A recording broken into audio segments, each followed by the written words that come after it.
toes, I count 'em.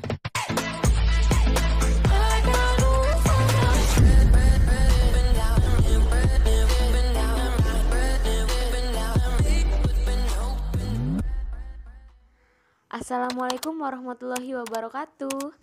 Nama saya Ilustari. Saya dari Fakultas Keguruan dan Ilmu Pendidikan, Program Studi Pendidikan Bahasa dan Sastra Indonesia semester 4 di Universitas Wiralodra.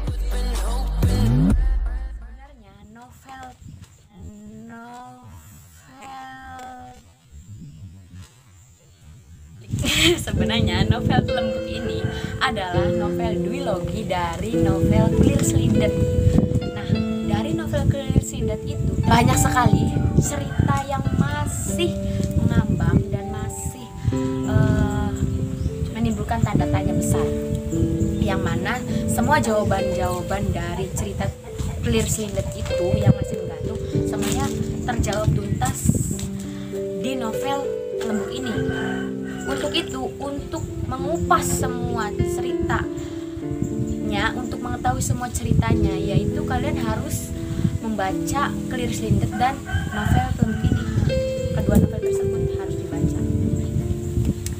Sekilas cerita dari Clear Slindet akan saya paparkan di sini, agar kalian pun paham mengenai apa saja sih cerita yang masih menggantung dan cerita apa yang dijawab oleh novel Lembut ini. Ya. Alkisah diceritakan gadis berumur 9 tahun yang bernama Safitri. Ia mempunyai seorang ibu yang notabene juga lembut. Seorang ibu tersebut bernama Saritem dan seorang ayah yang biasa mabuk-mabukan gitu. Yang biasa juga bajingan, ayahnya bajingan, pemabuk dan suka bermain lembut itu bernama Sudirman. Nah, di desa Cikedung itu ternyata Safitri adalah gadis yang paling banyak sekali digandrungi para pria, yang paling banyak sekali disukai oleh banyak pria. Bahkan ustadz-ustadznya pun banyak yang menyukai Safitri, yaitu Ustadz Mustafa. Ustadz Mustafa itu anak pertama dari Haji Nasir, seorang kepala desa atau kumuh yang terpandang di desa Cikedung. Haji Nasir mempunyai anak pertama yaitu Ustadz Mustafa dan anak yang kedua yaitu Muhaimin. Muhaimin yang biasa dipanggil akrab, sapaan akrabnya Mukimin. Si Mukimin ini yaitu salah satu tokoh utama juga dari cerita Lembut ini dan cerita Clear Slindet yang sudah ya termasuk Clear Slindet ini. Lanjut cerita, ternyata si Ustadz Mustafa ini mempunyai pesantren dan ya mungkin pesantren di desanya ya kecil-kecilan. Si Haji Nasir juga mempunyai musola di Cikedungnya. Biasa tuh ketika Ustadz kan pasti mempunyai, ya bukan pasti sih, salah satunya si Safitri itu salah satu vokalis qasidahan yang dipimpin oleh Ustadz Mustafa. Ustadz Mustafa tersebut ternyata diam-diam menyukai Safitri. Namun Safitri lebih menyukai Mukimin, lebih tertarik dengan Mukimin yang notabene dia adalah pemuda yang bergajulan ya, beda dengan kakaknya yang agamanya banyak gitu, karena beliau seorang ustadz. Si Mukimin ini sering sekali mengintip Safitri ketika sedang latihan vokalis dengan Ustadz Mustafa. Sering sekali Mukimin itu mengintip si Safitri dengan membawa majalah porno di belakang dan melihat dan serta membayangkannya aneh-aneh. Haji Nasir itu mempunyai saingan ketika beliau itu sering sekali mencalonkan guru. Mempunyai saingan yaitu Pak Darmawan. Nah, Pak Darmawan juga sama mempunyai beberapa tangan kanan, yaitu salah satu pesondak. Singkat cerita, ketika ada pergelaran wayang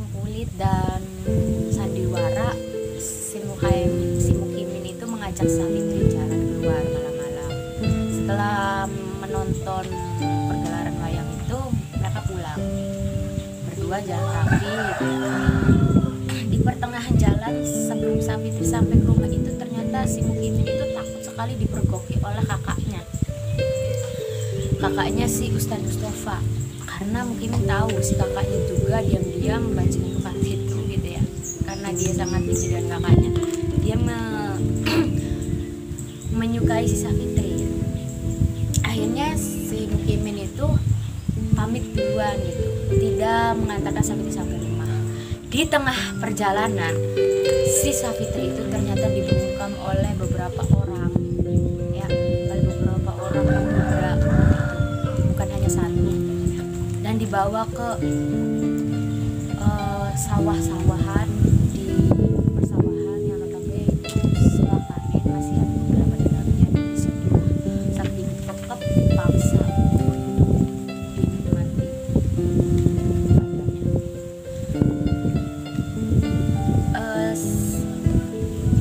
Anggap saja jadi perkosa ya, seperti itu.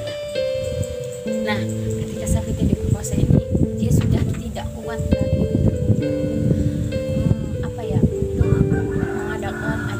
untuk membela dirinya sudah tidak mampu lagi. Akhirnya dia pasrah, dia lemas sampai menjelang subuh lah baru dia ditinggal oleh beberapa lelaki tersebut dan sadar.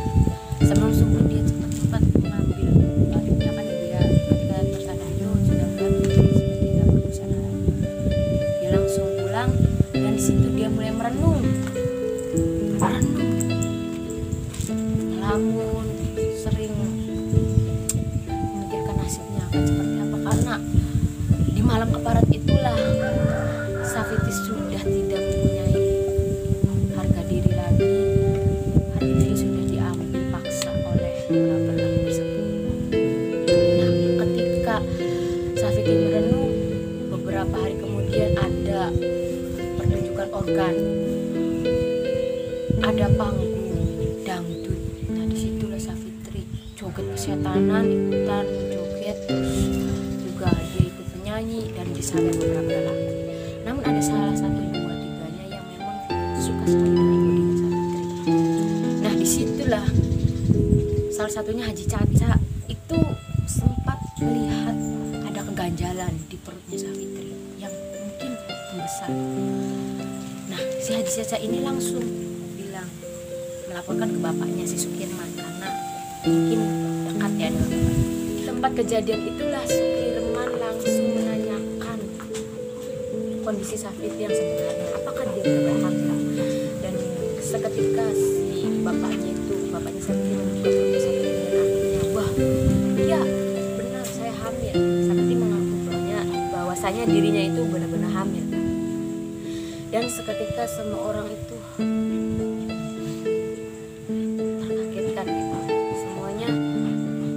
merasa shock gitu. What? Savitri hamil? Siapakah yang menghamili dia? Secara dia adalah salah satu gadis kembang desa di sini. Singkat cerita, beberapa hari kemudian si Savitri itu menjadi bahan perbincangan yang mungkin banyak sekali yang berpikiran Savitri gila itu dan lain sebagainya. Ibunya yang belum itulah apa. Di situ Savitri mulai resah dan dia pergi meninggalkan rumah dan desa tersebut. Bersamaan dengan hilangnya Savitri, di waktu yang sama pula Mukimin hilang, tiba-tiba menghilang. Dan di situ warga banyak sekali yang berpikiran bahwasanya Savitri itu sepertinya hamil karena Mukimin atau diambil oleh Mukimin. Disinilah tanya besar, sebenarnya kemanakah mereka berdua itu, dan siapa yang menghamili Savitri itu? Itu ya di akhir novel Clear Cinder. Lalu kita masuk ke novel Pelembung. Setelah beberapa hari si Savitri itu menghilang, ternyata Savitri itu kabur ke Jakarta ya, entah itu ke Jakarta atau ke arah yang pokoknya entah itu Haur Geulis atau kemana, di luar dari Cipedung. Si Savitri menaiki kereta di stasiun Trisi, lewat stasiun Trisi, dan disitulah ketika Savitri sedang mengambil, ternyata ketika dia sedang tidur agak pulas gitu, dia kan sedang membawa tas coklat ibunya, milik ibunya. Ternyata di situ ada laki-laki, segerombolan laki yang mungkin sekitar 3 orang lah, melihat Savitri itu gila. Akhirnya di situ Savitri berkuasa untuk yang kedua kalinya, dan kedua juga di situ Savitri sempat membela diri gitu, dan Savitri juga tidak kuasa untuk menahan beberapa serangan itu. Akhirnya ya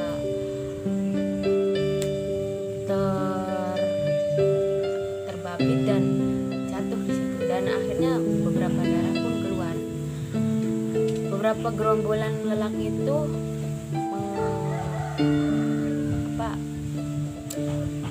kabur gitu, melarikan diri, dan beberapa menit kemudian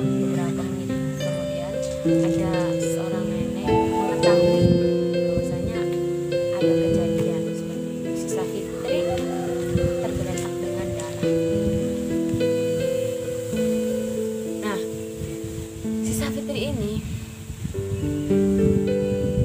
ditemukan oleh seorang nenek, yang mana seorang nenek teriakan, tolong darah. Nah, disitulah beberapa pemuda, 4 orang pemuda itu mulai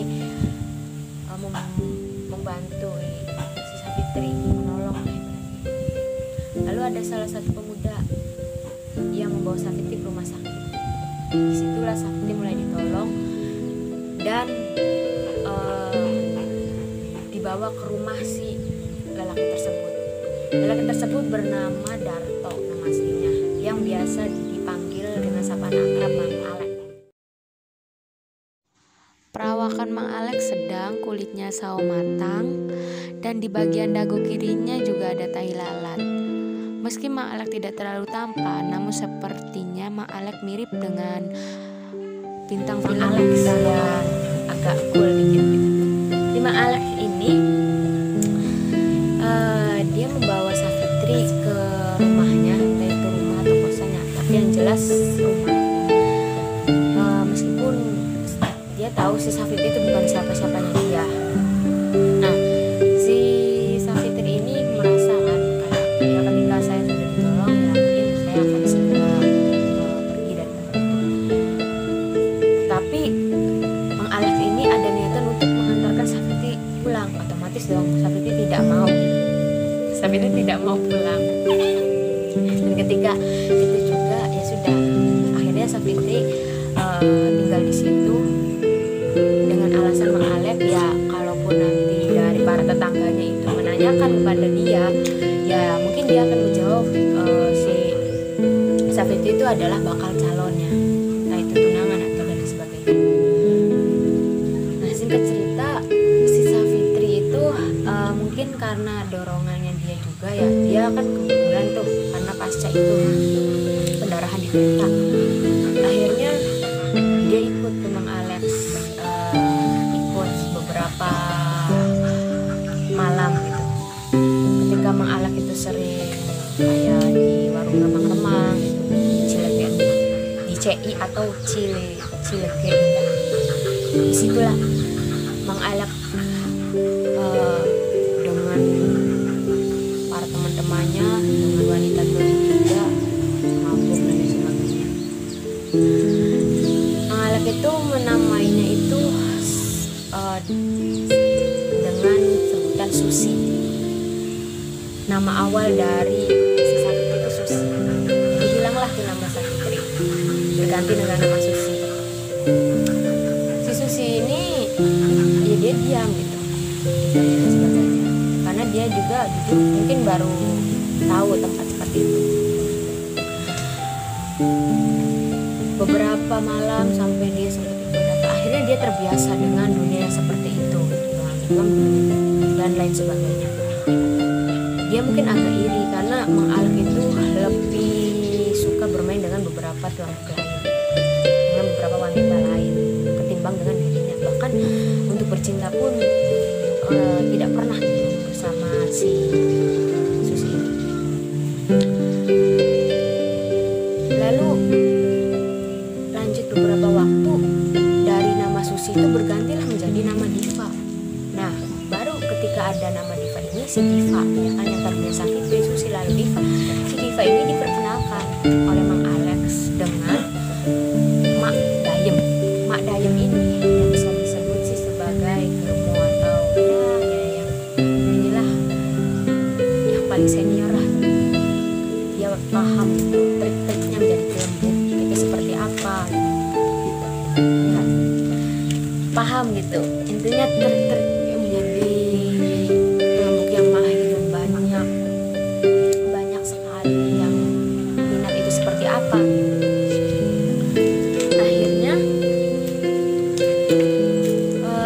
si Mak Dayem ini mencoba untuk bantu Savitri.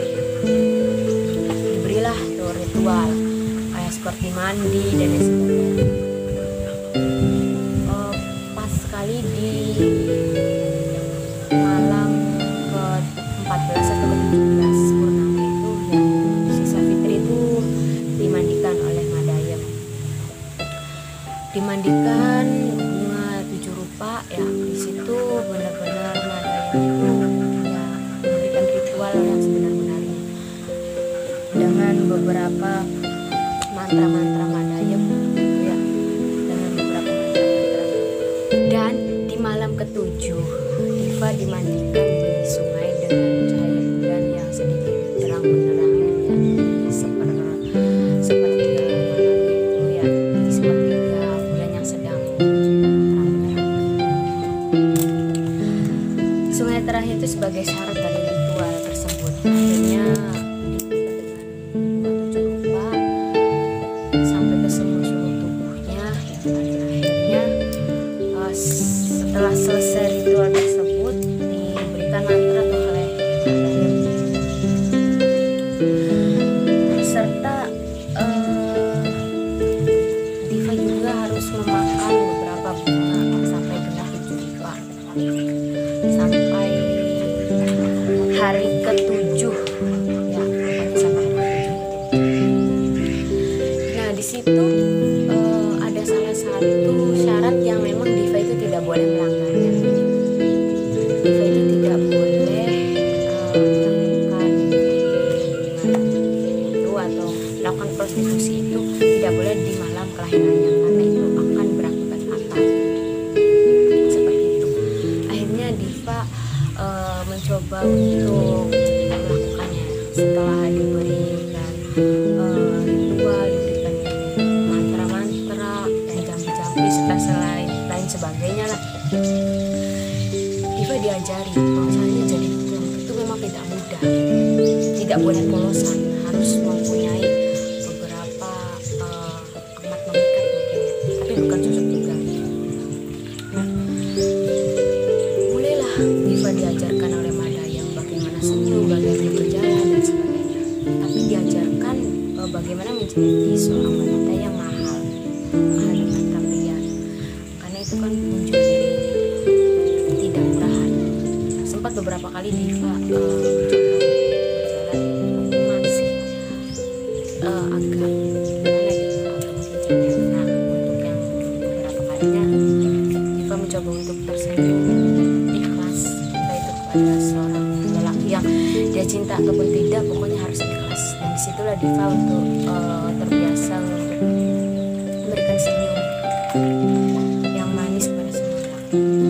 Nah, di usia Diva yang 14 tahun ini ya mungkin agak rentan, mudah sekali ya untuk menjadi seorang wanita. Beda dengan Selindet.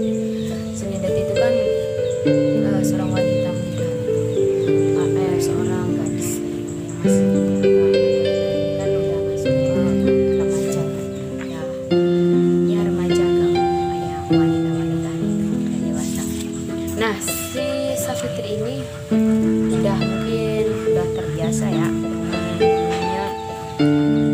prostitusi tersebut. Dia juga ingin mencoba membalas budi juga pada Mang Alek, tapi dengan beberapa bayaran itu mungkin cukup untuk menghidupi Diva. Mang Alek juga mungkin tidak beban. Kadang Diva menaruh uang di meja atau di mana untuk Mak Dayam itu sudah Savitri anggap sebagai ibunya sendiri. Nah, sudah nyaman lah intinya, meskipun notabene Mak Dayam itu sebagai budayanya mungkin sudah agak tua ya, di usia yang 30 tahun. Disitulah mulai nyaman, Savitri mulai nyaman, Mak Dayam juga menganggap si Savitri sebagai anaknya sendiri. Nah, si Mak Dayam ini apa ya, pernah menanyakan bahwasanya sebenarnya Savitri itu suka dengan siapa. Savitri jelas pada Mang Alek, tapi Mang Alek itu tidak memandang Savitri itu sebagai lelaki bagaimana, karena tidak memandang Savitri itu karena emang Savitri dianggap mungkin sebagai adiknya saja gitu, atau saudaranya atau gimana gitu. Mang Alek lebih memilih bercinta dengan wanita lain. Di suatu malam ketika Savitri sedang tidur, Mang Alek membawa seorang peluk, dan di situ Savitri memergokinya, mulai sadar bahwasanya di kamar tersebut Mang Alek sedang bercinta dengan peluk lain. Disitulah Savitri mulai kesal. Akhirnya Savitri bilang terhadap Mang Alek ketidaksukaan dan dia, karena sejujurnya ya Savitri itu mencintai Mang Alek. Beberapa barang dari Savitri itu sering sekali Mang Alek berikan untuk beberapa teman yang sering bercinta dengan dia. Nah, beberapa waktu kemudian ya, lanjut cerita, si Mak Dayam ini karena sudah nyaman ya dengan Savitri, Mak Dayam bercerita tentang masa kelamnya dulu. Mak Dayam di usia 12 tahun dulu dia menikah. Ketika Mak Dayam bercerita kepada Savitri, karena beliau berpikir bahwasanya tidak ada orang lain yang lebih spesial yang mungkin dia coba saya, jadi si Savitri ini dianggap yang mungkin hanya dia yang bisa mengerti Mak Dayam, dan dia juga yang harus tahu cerita sejarah Mak Dayam bisa menjadi pembunuh seperti apa. Ternyata dulu itu Mak Dayam dipaksa untuk nikah di usia 12 tahun dengan seseorang lelaki yang lebih tua, 28 tahun lebih tua usianya daripada dia. Nah, Mak Dayam ini dipaksa menikahi lelaki yang punya banyak tanah gitu. Ibaratnya mah itu tuh juragan tanah lah biasanya. Tetapi dia hanya menjadi seorang istri simpanan gitu, karena mungkin ya ekonomi juga desakan dan lingkungan. Lalu sempat tuh Mak Dayam cerai. Di lelaki yang kedua, di zamannya ya masih kanap Mak Dayam juga kan, di era 45-an sebelum merdeka itu ya, ada DI juga. Nah, disitulah Mak Dayam bertemu dengan seorang tentara yang notabene dia juga membela rakyat yang ada di kampungnya. Orang tuanya mempercayai si lelaki tersebut. Lelaki tersebut bernama Catu. Nah, lelaki tersebut ini lumayan muda sih, tapi lambat laun kemudian lelaki tersebut ternyata sudah mempunyai istri, dan istrinya itu ngamuk-ngamuk guys. Ya, istrinya itu langsung melabrak Mak Dayam, karena mungkin tetangganya juga sebenarnya sudah mencibir si Mak Dayam itu inilah itulah, tapi di hadapan Catu, karena dia juga seorang tentara dan punya banyak kenalan pemerintahan, orang pemerintah, jadi tetangganya juga segan, orang-orang segan. Tapi dibalik itu ya seperti itulah perceraian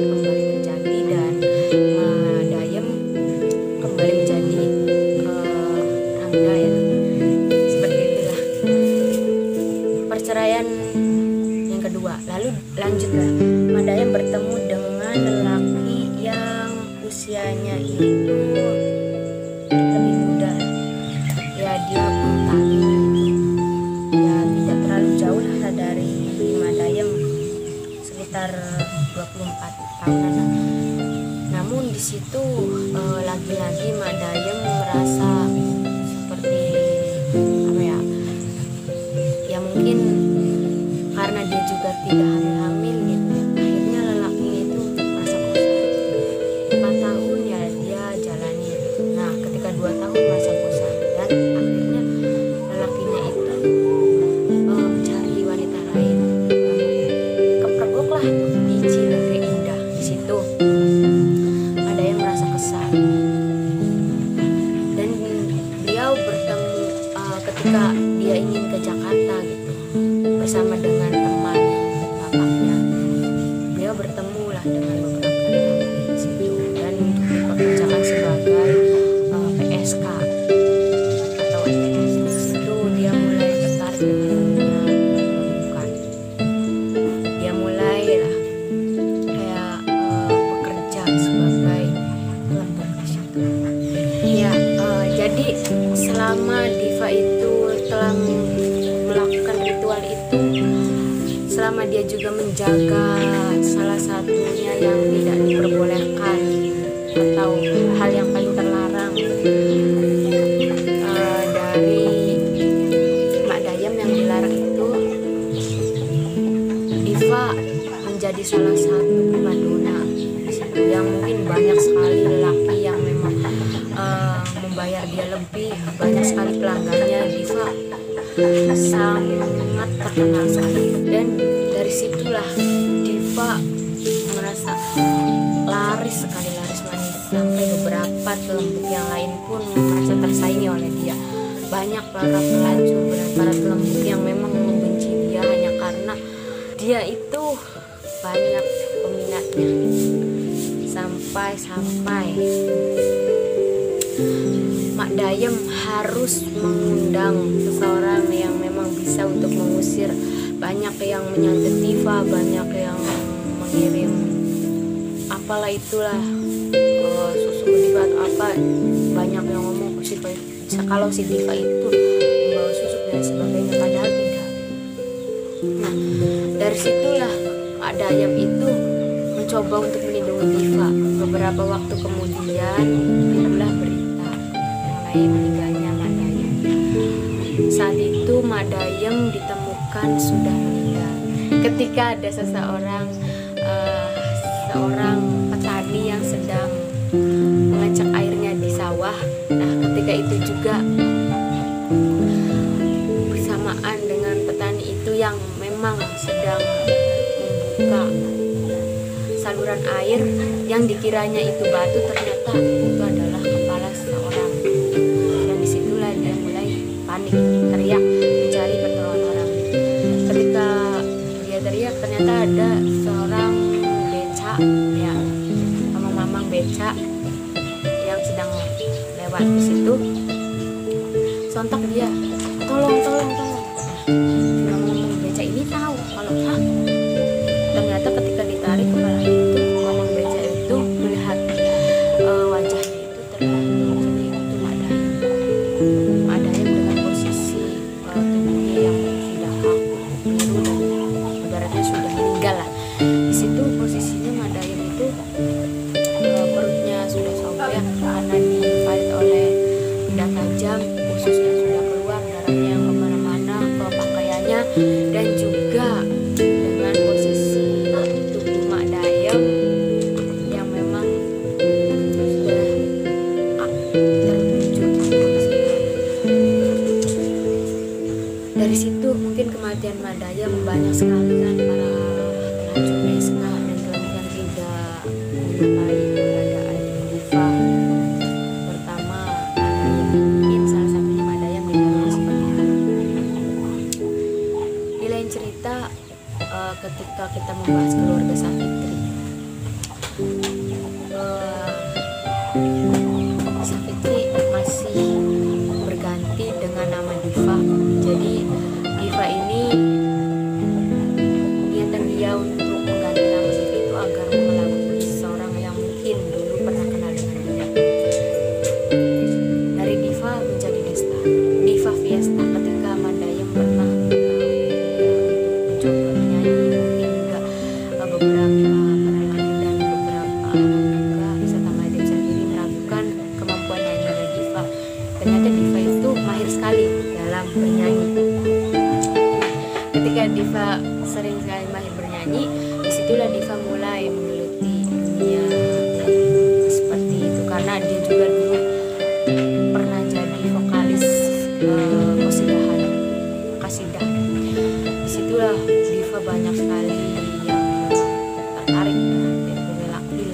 dimanapun yang baik saleranya. Dan seketika itu juga Diva aktif untuk menyanyi organ ini, organ tunggal lingga buananya milik pimpinan Mangkasa yang dipimpin oleh Mangkasa.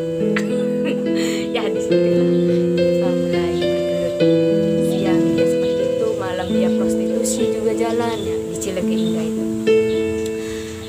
Akhirnya ketika dia benar-benar ingin berubah gitu, dia mungkin sudah lelah dan bertemu dengan seorang lelaki idaman dia yang bernama Carta.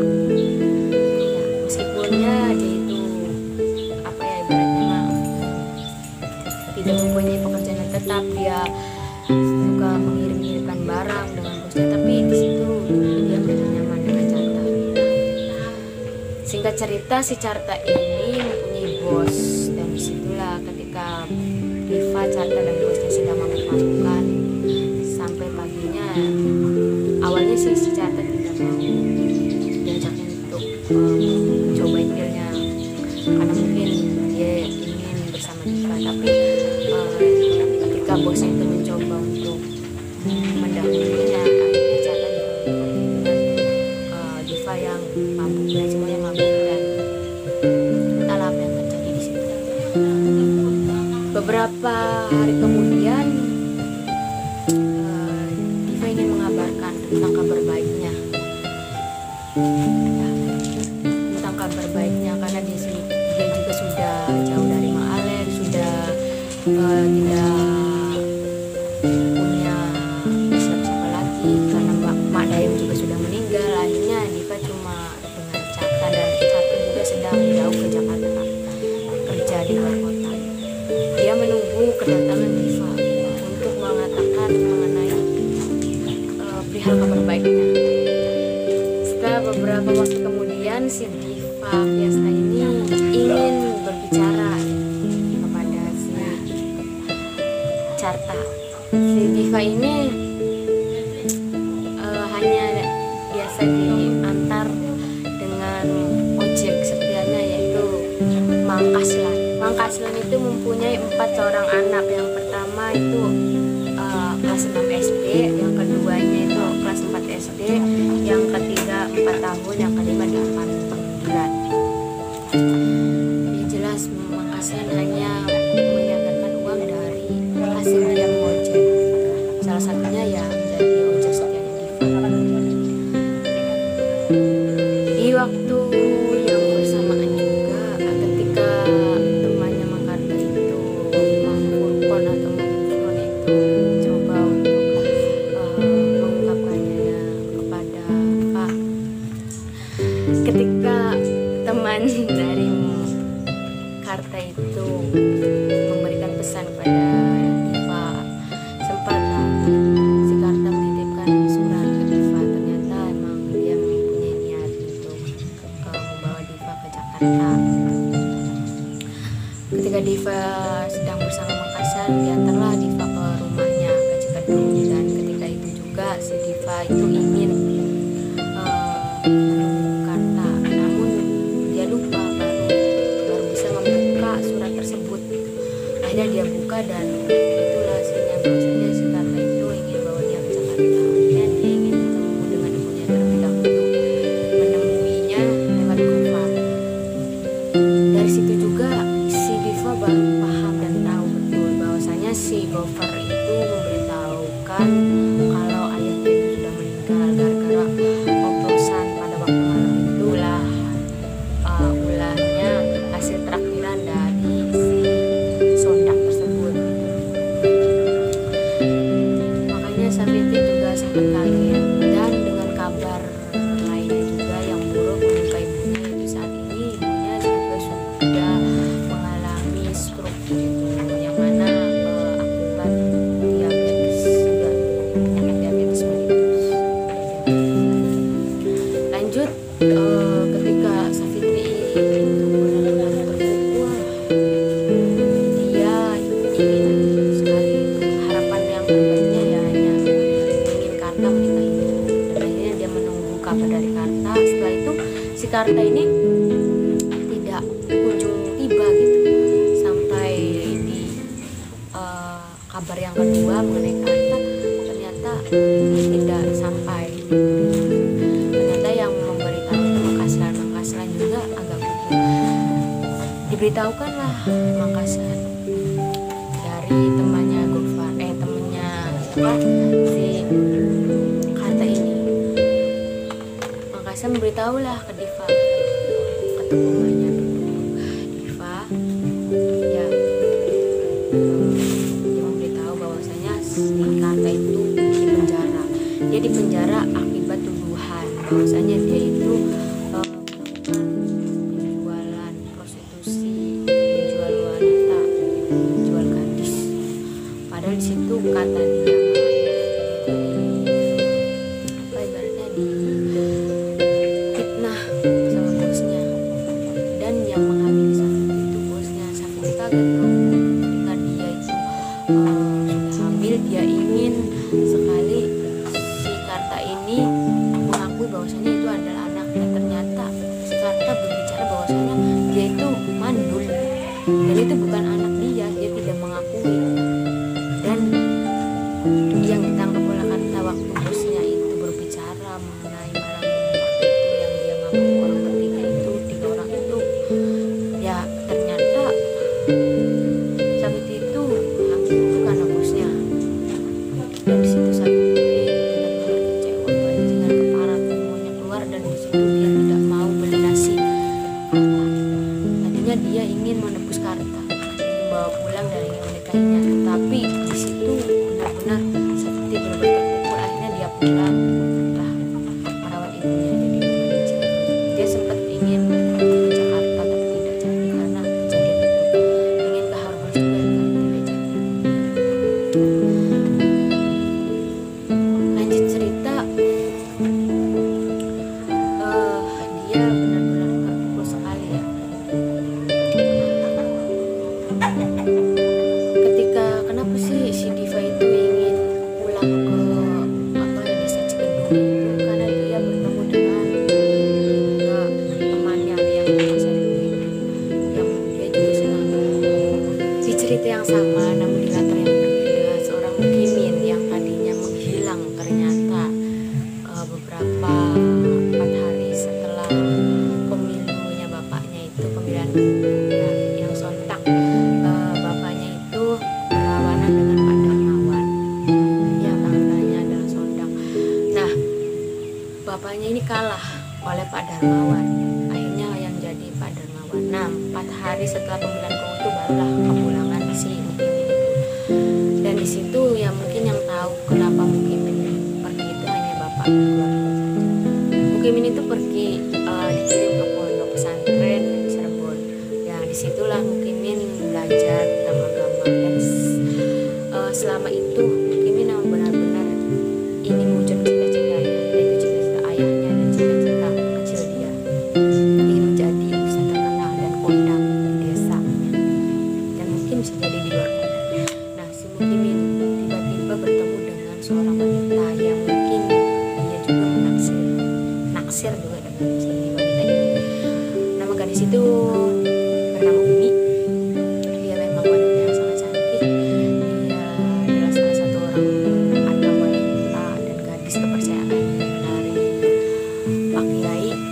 Namun ketika sempat bertemu di kantin dengan alasan awalnya sih si Mukimin ini bertemu karena membeli kopi ya, membeli gula gitu, membeli gula untuk teh. Nah, namun ketika itu dia gunakan modus tersebut untuk bertemu dengan gadis itu beberapa bulan baru ketemu, dan itu sempat bertukaran surat.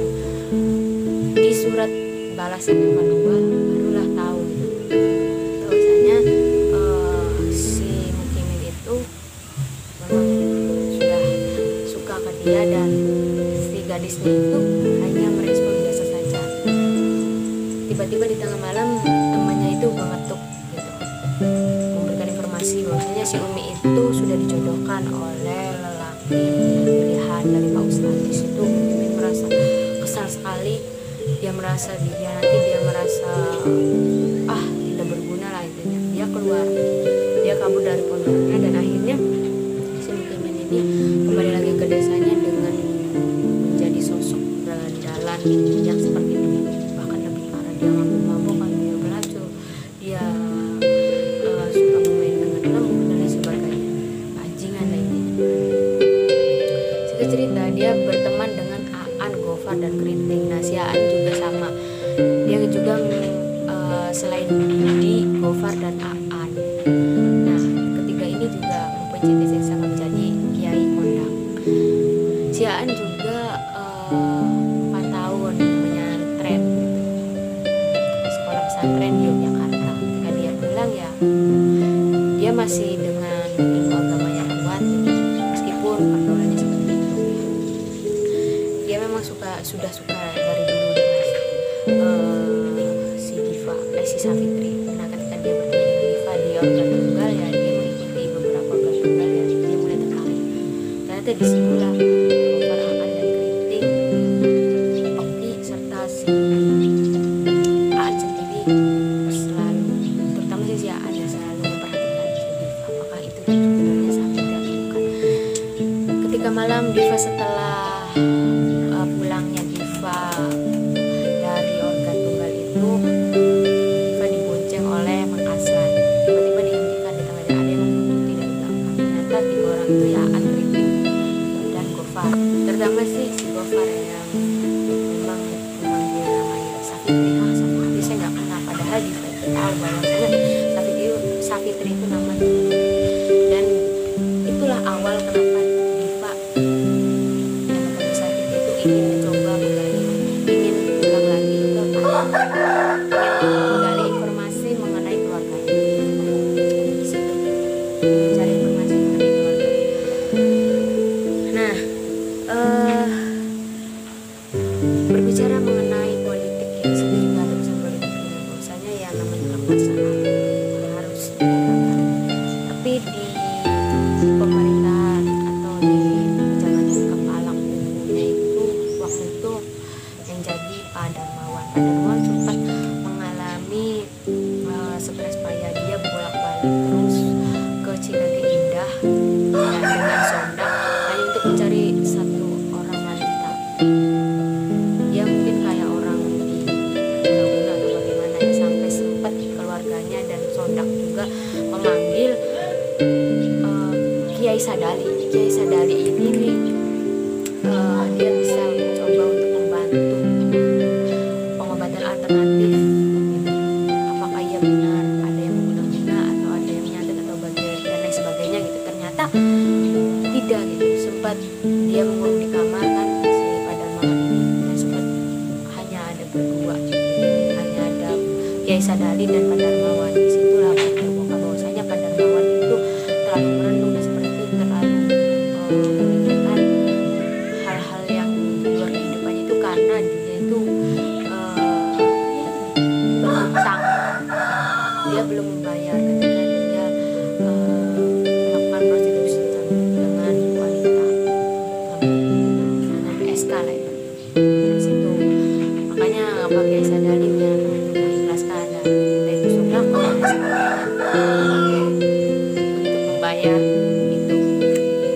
Dia harus dengan sodako membayar agar dosa-dosa itu. Nah, dari situ barulah ketika kembali lagi mengingat Mukimin itu, ketika benar-benar frontal di luar dari keagamaan dia lupa atas agama yang sudah dia di pesantren. Akhirnya dia beberapa waktu gitu sempat bertemu dengan wanita si Sini dan si siapalah itu, dia suka bertemu dengan wanita itu, dia suka, dan sempat bertemu juga dengan wanita yang janda anak satu itu bernama Pipit. Hampir ada persamaan sih dari Safitri ke Sapitri, jadi bedanya tuh di F dan P, Safitri dan Sapitri, Pipit dan Vivit. Nah, di situ mungkin dia mulai ini karena juga, nah, tapi waktu itu si Safitri ya kan udah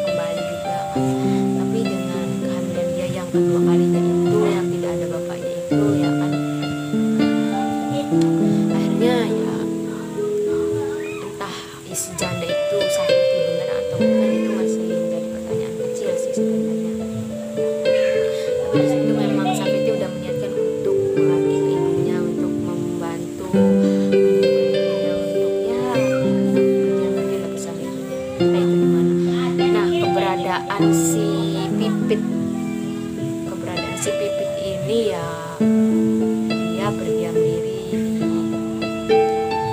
Orgelis dan kadang juga di Jambi. Baik, jadi rangkaian cerita ya mungkin ini belum sampai finish akhirnya banget, tapi perlu saya sampaikan di sini. Dari rangkaian awal sampai akhir, dari mulai pemaparan novel yang ada di novel Clear Selindet sampai di novel Lembuk itu saya jelaskan di sini.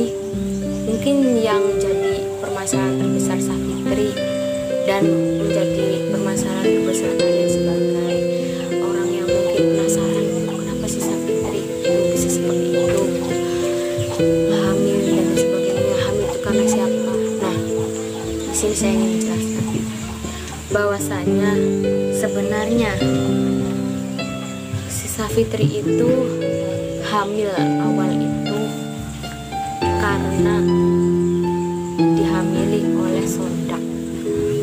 Jadi Sondak itu adalah bisa dibilang tangan kanan atau orang kepercayaannya dari Pak Darmawan. Masih ada kaitannya dengan politik ya, masih ada kaitannya dengan politik. Ketika emang Pak Darmawan itu mau menang ya harus seperti itu. Jadi ada isu-isu mengenai fitnahnya kejadian Mukimin yang menghamili si Savitri. Lalu yang perlu kalian ketahui juga bahwasanya si Savitri dan Pipit itu bisa jadi sama orangnya, karena memang saat ini ya Savitri sedang mengandung juga anak dari bosnya. Nah, untuk yang terakhir yang perlu kalian ketahui bahwasanya di sini yang unik ya dari novel ini tuh ada beberapa yang muncul gitu, tokoh-tokohnya muncul di novel ini. Bahwasanya sebenarnya dibilang terlalu berlebihan atau bagaimana ya, ini kan masalah penceritanya gitu, yang menceritakan yang terserah gitu,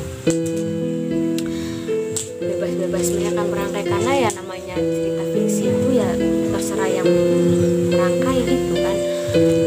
Si Savitri ini sebenarnya waktu di kereta itu dia tidur pulas. Nah dia ini keguguran itu bukan karena diperkosa lagi yang kedua kalinya oleh ketiga orang lelaki, tapi karena jatuh terpleset guys, jatuh terpleset karena dia ketakutan oleh kecoa. Jadi dia keguguran itu karena kecoa ya, dia terpleset akhirnya keguguran.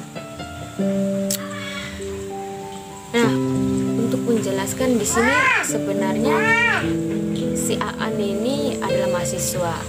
Dia sempat pesantren lama di apa namanya di Yogyakarta. Gofar juga sama, sempet tuh Savitri kan udah hamil itu, yang hanya bisa mengerti dan tempat curhatan si Savitri itu ya hanya si Gofar.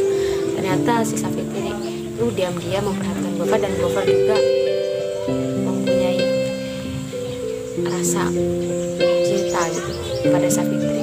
Nah dari novel ini Madayang berpesan, jika kamu menganggap semua orang itu buruk, maka itu akan memperburuk dirimu sendiri, dan jika kamu menganggap semua orang itu baik, maka itu pula yang akan memperburuk dirimu sendiri.